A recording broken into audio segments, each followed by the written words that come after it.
যখন আমি লাইভ সেশনে প্রবেশ করেছি তখন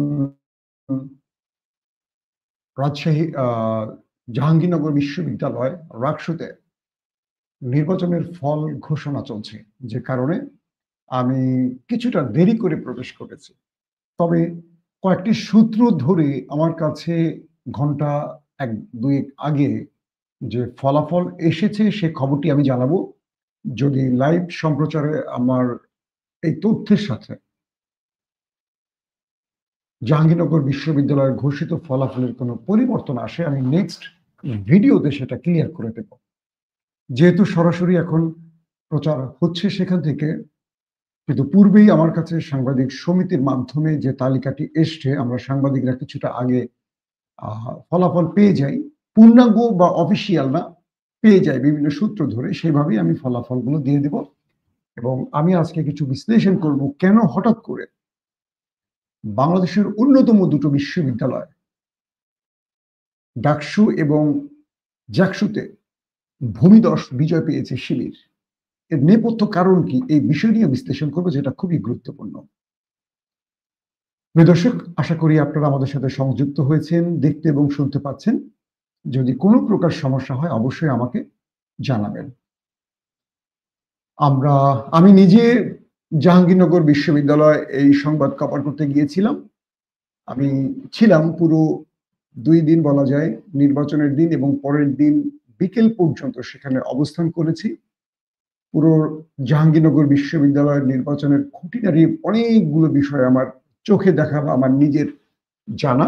আমি কোনো সূত্র ধরে না, পুরো ক্যাম্পাস বিচরণ করে প্রতিটা কেন্দ্র ঘুরে যে অবস্থাগুলো দেখেছি সেগুলো আমি বিশ্লেষণ করব। প্রথম কথা হলো যে ডাকসুর পরাজয়ের পর ছাত্র দলের টার্গেট ছিল জাকসু, এবং গভীর রাতে আমরা দেখেছি সেখানে ছাত্র দলের সাবেক নেতারা প্রবেশও করেছেন, কেউ গ্রেফতার হয়েছেন। তবে ঢাকা বিশ্ববিদ্যালয়ে যেভাবে কন্ট্রোল করেছেন শিক্ষকরা, জাহাঙ্গীরনগর বিশ্ববিদ্যালয় সেটি পারেন। জাহাঙ্গীরনগর বিশ্ববিদ্যালয় বিএনপি দলীয় কয়েকটি প্যানেল আছে, কয়েকটি প্যানেল, আবার খেয়াল করবেন বিএনপি ছাত্রদল বলছি না, শিক্ষকদের মধ্যে গ্রুপ আছে। বর্তমান যিনি ভিসি রয়েছেন তিনি বিএনপির একটি গ্রুপের, আবার নজরুল স্যার আছেন যিনি আরেকটি গ্রুপের, তিনিও ভিসি হতে চেয়েছিলেন, সেই দৌড়ে পারেননি, যে কারণে তিনি তার পুরো টিমকে নিয়ে বর্তমান যিনি ভিসি রয়েছেন বিএনপি পন্থী তার বিরুদ্ধে এক প্রকার ষড়যন্ত্র করেছেন, এমনও তথ্য উঠে এসেছে।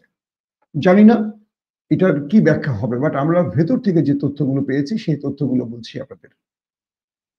অর্থাৎ দুটো গ্রুপই বিএনপির, একজন আরেকজনের সাথে ক্রন্দলে জড়িয়ে এই নির্বাচনটিকে বিতর্কিত করার জন্য একে অপরের যতটুকু পেরেছে চেষ্টা করেছে। ছাত্রদল তাদের ভরাডুবি টের পেয়ে গেছে ভোটের ২-৩ ঘন্টার মাথায়। এরা পূর্বেই একটা মোটামুটি তারা বুঝতে পেরেছিল ছাত্রদল তারা হয়তোবা বিজয় লাভ করতে পারবে না, তাই তারা অনেক রকম ছুতো খুঁজতে ছিল।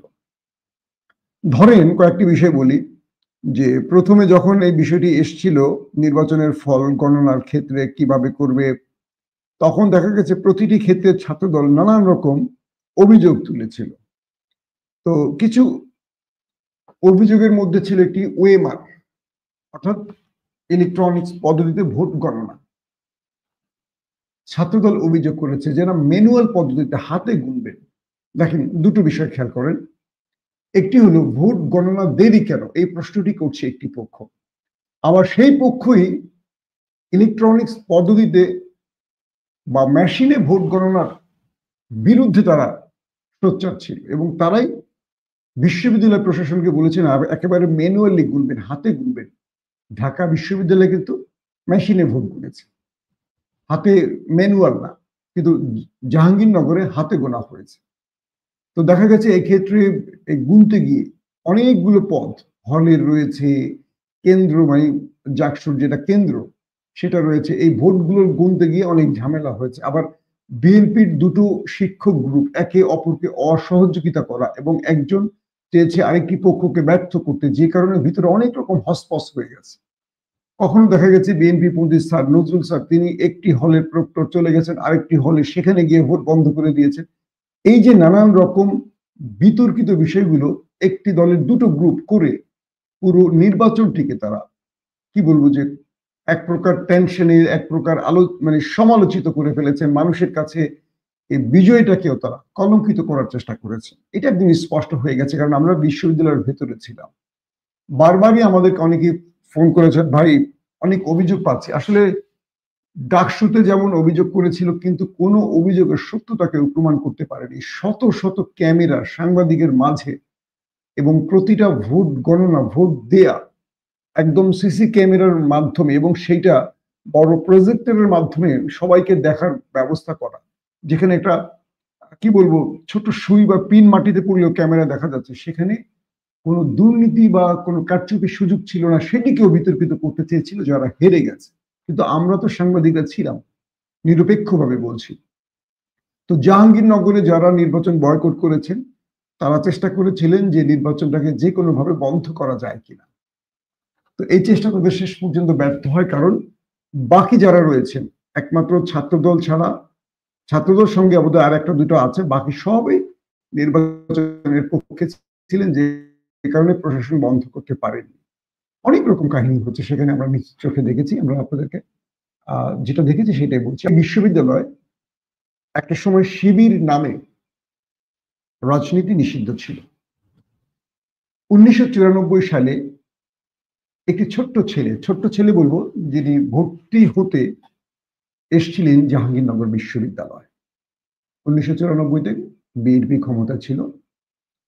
তো সেই ছেলেটি ভুলক্রমে তার ব্যাগে শিবিরের একটি ডায়েরি নিয়ে এসেছিল। মাওলানা ভাসানী হলে তিনি কোনো এক বড় ভাইয়ের কাছে এসেছিলেন ভর্তি পরীক্ষা দেওয়ার জন্য। ছাত্র দলের নেতাকর্মীরা তার ব্যাগে শিবিরের ডায়েরি পেয়ে তাকে নির্মম নির্যাতন করে, খুব মানে কঠিন ভাবে তাকে নির্যাতন করে, আবরার ফাহাদের মতো, একদম আবরার ফাহাদের মতো তাকে হত্যা করেছিল। তখন সেই ছেলেটির বাবা নাকি বলেছিল যে বিশ্ববিদ্যালয়ে আমার ছেলে রক্ত ঝরেছে, সেই বিশ্ববিদ্যালয়ে একদিন শিবির যায়। আমি জানি না, আমি গণক নই, সেই ভবিষ্যৎবাণীটি আজ সত্য দেখতে পাচ্ছি। শিবিরের পেজগুলো বলছে যে জমিনে শিবিরে রক্ত পড়ে, সেই জমিন শিবিরের হয়ে যায়। আল্লাহ ভালো জানে সত্য কি মিথ্যা, যেহেতু শিবির সংশ্লিষ্ট নই, তাদের মানে উক্তিগুলো আমি তুলে ধরে বললাম। কিন্তু প্রশ্ন হলো, ছাত্রদল বাংলাদেশের অন্যতম দুটো বিশ্ববিদ্যালয় করুণ পরাজয় বরণ করলো কেন? সোশ্যাল মিডিয়া দেখলে মনে হয় যে বিএনপির বিরুদ্ধে বোধহয় অন্য কোনো রাজনৈতিক দল কারচুপি করে বিজয় নিচ্ছে, যেমন ডাকসুতে এবং তারপরে জাকসুতে। কিন্তু ঢাকা বিশ্ববিদ্যালয় ডাকসু এবং জাকসুতে আমরা সশরীরে অবস্থান করে সংবাদ কভার করেছি। প্রতিটি কেন্দ্র, ভোট গণনার জায়গা, প্রত্যেকটি জায়গায় সেই ভোর রাত পর্যন্ত সেখানে অবস্থান করেও আমাদের চোখে এমন কিছু পড়েনি। কিন্তু যারা হেরে গেছে তারা দিন শেষে কিছু অভিযোগ করে চলে গেছে। আমি ছাত্র দলের ভাইদের বলবো, যারা আমার ভালোবাসার ঘরের আমার প্রিয় ভাইরা, একটি বিষয় আপনাদের চিন্তা করতে হবে। আসলে আপনারা যে অভিযোগ দিয়ে মাঠ থেকে চলে গেছেন, সে মাঠে তো আপনারা বিজয় পাবেন না, আপনারা পরাজয় বরণ করে চলে গেছেন। কিন্তু একটি বিষয় একটু গভীরভাবে চিন্তা করেন, আগামীতে জাতীয় সংসদ নির্বাচন, বাংলাদেশের প্রতিটি মানুষ ধরে নিয়েছে বিএনপি ক্ষমতায় আসবে, তার আগে বিশ্ববিদ্যালয়গুলোতে আপনাদের ভরাডুবি কেন? হাসিনার বিরুদ্ধে দীর্ঘ 15-16 বছর আপনারা যে সংগ্রাম করেছেন, তার 1 বছরের মাথায় আপনাদের এই পরাজয় কেন? এই উত্তরটা খুঁজবেন, কাউকে দোষারোপ করবেন না। দেখেন, দোষারোপের রাজনীতি কখনো আপনার জন্য মঙ্গল হবে না। আমার বন্ধুরা যারা জাতীয়তাবাদী চেতনার আমার পক্ষের লোক, সোশ্যাল মিডিয়ায় ফেক জিনিস ছড়াচ্ছেন, মিথ্যে অভিযোগ করছেন, নানান রকম কথা বলছেন। আপনারা যারা বাইরে থেকে, ফেসবুকে বা লন্ডন থেকে, আমেরিকা থেকে বিভিন্ন রকম কাটপিচ ভিডিও দিয়ে মিথ্যাচার করছেন, একবার চিন্তা করছেন যারা নিজ চোখে সেগুলো দেখছে তাদের কাছে আপনাদেরকে কেমন লাগছে? আপনারা বলছেন ভোট কারচুপি করেছে, এটা করেছে, ওটা করেছে, কিন্তু আমরা যারা নিজ চোখে দেখেছি, আমরা দেখতেছি যে আমাদেরই বন্ধুরা লন্ডন থেকে, আমেরিকা থেকে বা বাহির থেকে বা বাংলাদেশের অন্য প্রান্ত থেকে ফেসবুকে মিথ্যাচার করছে। আমাদের কাছে মনে হয় তাহলে কি তারা আগেও এরকম মিথ্যাচার করেছে? বিষয়টা হলো কি, বাংলাদেশের কোনো বিশ্ববিদ্যালয় ছাত্রদল দাঁড়াতে পারছে না। তার সবচেয়ে বড় প্রবলেম বা কারণটি হলো গত ৫ বছরের বিএনপি তার অঙ্গ সংগঠনের দুঃশাসন। ক্ষমতায় ইউনূস থাকলেও কার্যত বাংলাদেশ চলে গেছে বিএনপির কন্ট্রোলে। প্রতিটি থানা, ডিসি অফিস, এসপি অফিস, যত রকম সরকারি অফিস কন্ট্রোলে চলে গেছে বিএনপির। এবং বাংলাদেশের এই যে বিসিএস কর্মকর্তারা বা বাংলাদেশের সরকারি আমলা বড় বড় কর্তারা, তারা সবসময় দলবাজ হন এবং যখনই মনে করেন কোনো দল ক্ষমতায় আসবে তাদের চামচামি শুরু করে দেন। আজকে যারা পদে বসে আছেন, ধরেন সেটা আওয়ামী লীগের হোক, যে দলই হোক, তারা বিএনপি ক্ষমতায় আসবে বলে সর্বোচ্চ চামচামি শুরু করে দিয়েছেন, যার বদৌলতে বিএনপির বিভিন্ন সংগঠন, অঙ্গ সংগঠন তারা ক্ষমতায় না বসেও নিজেকে ক্ষমতায় দেখতে পাচ্ছেন এবং অন্যায়, অবিচার, জুলুম, দখলদারিত্ব শুরু করে দিয়েছে, যার একটা ট্রেজার বা মানে কি বলবো, ফ্ল্যাশব্যাক আমরা এখন দেখতে পাচ্ছি। এই মুহূর্তে যদি বাংলাদেশের জাতীয় নির্বাচন হয় কোনোভাবে, আমি বিশ্বাস করি যদি ফেয়ার হয় এবং কেন্দ্র দখল করতে না পারে কোনো পক্ষ, আমার কেন যেন মনে হয় বিএনপির ভরাডুবি হবে। আমরা সাংবাদিকরা মাঠে ঘাটে ছড়িয়ে কাজ করি, মানুষের একজন রিক্সাওয়ালার মতামত নেই, একজন চালওয়ালা, মাছওয়ালা, তরকারিওয়ালার মতামত নেই, বিভিন্ন পেশাজীবীদের মতামত নেই। যারা কট্টর বিএনপি তারাও দেখি বিএনপির বিরুদ্ধে কথা বলছে। কেবল যারা বিভিন্ন পদবীধারী বিএনপি নেতা, যারা বিএনপির নাম ভাঙিয়ে অবৈধভাবে লুটপাট, দখলদারিত্ব চালিয়েছে এবং আগামী তো চালাবে, তারাই বিএনপির জন্য মিছিল, মিটিং, লাফালাফি করে। ঢাকা বিশ্ববিদ্যালয়ের দিকে তাকান, আমরা কি দৃশ্য দেখলাম। সমস্ত পদগুলো শিবির নিয়ে গেছে, একটা পদ ছাত্রদল পায়নি, একটাও পায়নি। এখন বাইরে থেকে যত চিল্লাচিল্লি করেন যে এখানে কারচুপি হয়েছে, আমরা দেখেছি না বাংলাদেশের একটা গণমাধ্যম, এতগুলো টেলিভিশন, যে টেলিভিশনগুলোতে সবগুলো টেলিভিশন দখল করে বসে আছে আমার বিএনপির ভাইরা, সবগুলো টেলিভিশন কিন্তু বিএনপির দখলে। জামাত শিবিরের দখলে একটা টেলিভিশনও নেই। সেই টেলিভিশনগুলো একটা কারচুপির দৃশ্য দেখাতে পারলো না। বিষয়টাকে চিন্তা করেন, আমি আমার বিএনপির ভাইদের বলছি। প্রত্যেকটা বিশ্ববিদ্যালয়ে যে কমিটিগুলো গঠন করা হয়েছে সব আদু ভাইরা বসে আছে, যারা ছাত্র না। প্রত্যেকটা বিশ্ববিদ্যালয়ে তারা কমিটিতে বসছেন কিভাবে? যারা বড় ভাইদের পা টিপতে পেরেছেন, বাজার করতে পেরেছেন, জুতো টানতে পেরেছেন এবং কমিটি পাওয়ার জন্য 10-20 লক্ষ টাকা তুলে দিতে পেরেছে, তারা কমিটি পেয়েছে। এরা কেউ ছাত্রদের বন্ধু না। ধরেন একটা ছোট উদাহরণ দিয়ে বলি, পুলিশ কেন ঘুষ খায় বা সরকারি কর্মকর্তারা কেন ঘুষ খায় জানেন? তার প্রধান একটি কারণ হলো, এরা যত মেধাবী হোক, এদেরকে মোটা অঙ্কের ঘুষ দিয়ে চাকরি পেতে হয়। তো এরা করে কি, সেই টাকাটা লোন করে, জমি বেচে বা কিছু না কিছু একটা করেন। নিম্নবিত্ত, মধ্যবিত্ত পরিবারের লোকজন, মেধা দিয়ে কাজ হয় না, ঘুষ দিয়ে চাকরি পায়। চাকরিতে টিকলো, ধরেন ইন্টারভিউতে টেকার পরও ঘুষ দিতে হয় তাদেরকে সরকারি চাকরিতে। তো এরা ওই টাকা তোলার জন্য ঘুষ খাওয়া শুরু করে এবং এটা এত মজা পেয়ে যায়, অভ্যাসের রূপ নেয়। এরপর এটা দিয়ে তারা চলে, তাদের বেতনের টাকা ব্যাংক থেকে তোলা লাগে না, ঘুষের উপরে তারা বাড়ি ঘর সব অট্টালিকা করে ফেলে দেশে বিদেশে। তো ছাত্র দলের কমিটিগুলো বিনা টাকায় হয় না। যারা তেগি লোক, যারা ফাইটার, এই চেহারা দেখে পদায়ন করা হয় না। পদায়ন করা হয় বড় ভাইকে, যে কমিটি করেন তাকে কে বেশি টাকা দিতে পারে। বাংলাদেশের 300 আসনে বিএনপির এমপিদের তালিকা দেখেন যারা কমিটি করছে, এই কমিটিগুলোতে ভালো করে খেয়াল করবেন, তেগি নেতাদের চেহারা নাই। বিএনপির আমরা যাদেরকে চিনি, যারা লড়াই করেছেন, সংগ্রাম করেছেন গত 15 বছর, অনেকেরই পদ নেই। পদ আছে কার? যারা আওয়ামী লীগের সাথে আতাত করে ঠিকাদারি করেছেন, বিভিন্ন কাজকর্ম করে অনেক টাকা কামাই করেছেন, তারা বড় ভাইকে টাকা দিয়ে কমিটি নিয়ে যান। আপনি দেখবেন বিএনপি ক্ষমতায় নেই গত 15 বছর, কিন্তু কমিটি নিয়ে কি লড়াই, সংগ্রাম, জিয়ার মুরাল ভাঙা, ছবিতে আগুন দেওয়ার মতো ঘটনা ঘটে নয়াপল্টনে মনে আছে। কেন বিএনপি পদবীর জন্য তো লাফালাফি করে জানেন? পদবী পদ বিক্রি করে নেতারা অজস্র টাকার মালিক হন। আবার যারা এই পদগুলো পান ভবিষ্যতে তারা আবার চাঁদাবাজি করেন এই পদগুলো বিক্রি করে। বাংলাদেশের প্রতিটি অঞ্চলে দেখবেন পোস্টারের রাজনীতি। জামাত বিএনপির খুব একটা পোস্টার চোখে পড়ে আপনাদের? পড়বে না। গত 15 বছর 16 বছর শুধু আওয়ামী লীগের পোস্টার ছিল। 5 তারিখের পর পুরো ঢাকা না, পুরো বাংলাদেশের অলিতে গলিতে দেখবেন বিএনপির, ছাত্র দলের, স্বেচ্ছাসেবক দলের, যুব দলের পোস্টার আর পোস্টার, পোস্টার রাজনীতি। এই পোস্টারগুলো যারা টাকা খরচ করে করেন, আপনারা কি জানেন মানুষ হাঁটার সময় এখানে অনেকে ঘৃণা জানায় ছবির দিকে তাকিয়ে। এই পোস্টার তো দরকার নেই রে ভাই, কোনো দলের পোস্টার নেই, একটি দলের এত পোস্টার কেন? এই পোস্টার দিয়ে সে বোঝায় আমি নেতা এই অঞ্চলের। ওই যে ছবি দেখছোস, এইটা দিয়ে সে পরে টেম্পো স্ট্যান্ড দখল করে, বাস স্ট্যান্ড দখল করে, লঞ্চ ঘাট, ফেরি ঘাট সব দখল করে। এটা হলো মানুষ, এই যে দুটো নির্বাচনে ডাকসু এবং জাকসুতে মানুষ যে ভোটের সুযোগটা পেয়েছে, পুরো বিএনপির এগেনস্টে চলে গেছে মানুষ। এর মধ্যে ধরেন 40% বিএনপির ভোট বিএনপির পক্ষে পড়ে। তার একটা কারণ, এই 1 বছরের দুঃশাসন মানুষ আর সহ্য করতে পারে না। কারণ হাসিনাকে যে কারণে সরিয়েছে, সেই কারণটি যদি এখন নতুন করে অন্য দলের মাধ্যমে শুরু হয়, সেই দলকে মানুষ অ্যাকসেপ্ট করবে? এই কথাগুলো বলছি কেন? বিএনপিকে বলবো, ছাত্র দল বা তার সবাইকে বলবো, আগামী সংসদ নির্বাচন সবার টার্গেট।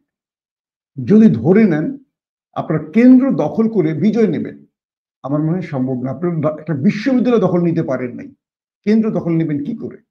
কারণ প্রতিটা দল এক হয়ে যাচ্ছে বিএনপির বিরুদ্ধে, খেয়াল করে দেখবেন। আর জামাত বিএনপি পূর্বের অবস্থায় নেই। গত 15-16 বছর তারা হাসিনার ধোলাইয়ের উপর থাকলেও নেপথ্যে তারা কাজ করেছে। বিএনপির তো কোনো সাংগঠনিক কাজ নেই, মিছিল মিটিং ছাড়া। মিছিল মিটিং এর বাইরে নেই, কিন্তু জামাত তো কাজ করেছে ভাই, তাদের কাজ বহু রকম। তাদের সাংগঠনিক কাজ সারা দেশে নিষিদ্ধ থাকলেও তারা এই কাজগুলো করে গেছে গোপনে গোপনে। কর্মী বৃদ্ধি, তাদের যে কাজগুলো কি বলে, কর্মী বৃদ্ধি না কি বলে, এগুলো তারা করে গেছে নিয়মিত। জামাত ইসলাম করে গেছে, ছাত্রী সংস্থা করে গেছে, মহিলা জামাত করে গেছে। তারা নীরবে নীরবে বিভিন্ন ভাবে কাজ করে গেছে। তো তাদের কর্মীদের বা তাদের সংখ্যা তো বেড়ে গেছে কয়েক গুণ। এই 15-16 বছরে তারা রাজনীতি থেকে মাইনাস থাকলেও ভেতরে তাদের কাজ বন্ধ থাকে না, যার ফলাফল আমরা ডাকসু জাকসুতে দেখতে পাচ্ছি। এখন আমাদের চিন্তা করতে হবে আবার আগামী সংসদ নির্বাচনে কিভাবে জামাত শিবিরকে আপনারা মোকাবেলা করবে। এই মোকাবেলা করতে গেলে আদর্শিকভাবে লড়াই করতে হবে। পেশি শক্তি দিয়ে এই বাংলাদেশে সম্ভব হবে না। হাসিনা সর্বোচ্চ পেশি শক্তি ব্যবহার করে টিকতে পারেনি। 2000 ছেলে জীবন দিয়েছে, 40,000 আহত হয়ে হাসিনাকে খেদিয়েছে। হাসিনার চেয়েও বেশি জুলুম এই দেশে কেউ করতে পারবে? আমার মনে হয় না। এখন যদি কেউ লাঠি নেয়, সাধারণরা তার বিরুদ্ধে 10টা, মানে ছাত্র দল যদি একটা লাঠি নেন, বাকিরা সবাই সম্মিলিতভাবে 10টা লাঠি নেবে, কি করবে? এই মুহূর্তে বাংলাদেশে নির্বাচন হলে বিএনপির ভরাডুবি হবে। যারা বড় দল তারা বুঝতে পারছেন না। অহংকারটা কমান। লা ইয়াদখুলু জান্নাতা হাসিদ। প্লিজ, আবারও বলছি আপনাদের, বিএনপিকে প্রয়োজন রাষ্ট্রীয় ক্ষমতায়। যারা উদার, গণতান্ত্রিক, মানে ধর্মীয় চেতনা এবং জাতীয়তাবাদ লালন করে। অনেকেই বলে একটি ইসলামিক গ্রুপকে সরকারে বসিয়ে দেওয়া খুবই কল্যাণকর না, কিন্তু বাংলাদেশের মানুষের কাছে এখন জামাত ইসলামের বিকল্প পাচ্ছে না, বা ইসলামী দলের বিকল্প মানুষ আর পাচ্ছে না। কারণ কি? বিএনপি আর আওয়ামী লীগকে এক করে ফেলছে। কিন্তু আমরা চাই বিএনপির মতো একটা উদার গণতান্ত্রিক দল আসুক ক্ষমতায়। এই কথাটা যে বললাম, এই কথাটুকুর জন্য দেখেন আমার কি পরিমাণ গালি দিবে মানুষ। কিন্তু আপনাদের যে আচরণ, এটা গণতান্ত্রিক না। আপনাদের যে প্রকাশ, আস্ফালন, মানুষ আওয়ামী লীগকে দেখতে পাচ্ছে আমাদের মানে বিএনপি বা জাতীয়তাবাদের মধ্যে। কিভাবে বোঝাবো? এই কথাটুকু বলার জন্য পক্ষ বিপক্ষ করবেন না, সত্য বলেছি কিনা সেটা চিন্তা করুন। এরপরে যতগুলো বিশ্ববিদ্যালয় নির্বাচন হবে, ছাত্রদল পাবে। যে শিবির ঢাকা বিশ্ববিদ্যালয় জাহাঙ্গীরে একেবারে ছিল না বলে জানি, নিষিদ্ধ ছিল, 1 বছরের মাথায় সে 2টো বিশ্ববিদ্যালয় তাদের দখলে নিয়েছে। বুঝতে পেরেছেন এটার অর্থ কি? একবার বোঝার চেষ্টা করেন।